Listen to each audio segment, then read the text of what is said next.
जेहलम में बच्चों की लड़ाई में बड़े भी कूद पड़े। मामूली झगड़े पर 54 साला शख्स को फायरिंग करके कत्ल कर दिया गया।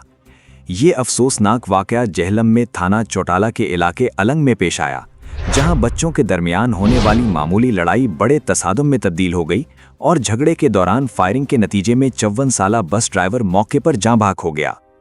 पुलिस ज़राए के मुताबिक गुज़श्ता रोज़ बच्चों के दरमियान तल्ख़ कलामी हुई थी, जो बादज़ा दो रिश्तेदार ग्रुपों के दरमियान झगड़े की शक्ल इख्तियार कर गई।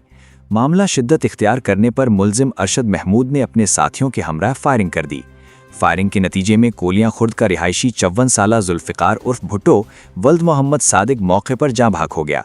रेस्क्यू 1122 ने लाश को फौरी तौर पर डिस्ट्रिक्ट हेडक्वार्टर अस्पताल जेहलम मुंतकिल कर दिया, जबकि पुलिस ने जाए वक़ूआ से शवाहिद इकट्ठे करके मुकदमा दर्ज कर लिया है। वाक़े के बाद मुलजिमान मौके से फरार हो गए हैं, ताहम पुलिस ने उनकी गिरफ्तारी के लिए छापामार टीमें तश्कील दे दी हैं और मुख्तलिफ मकामात पर कार्रवाइयाँ जारी हैं।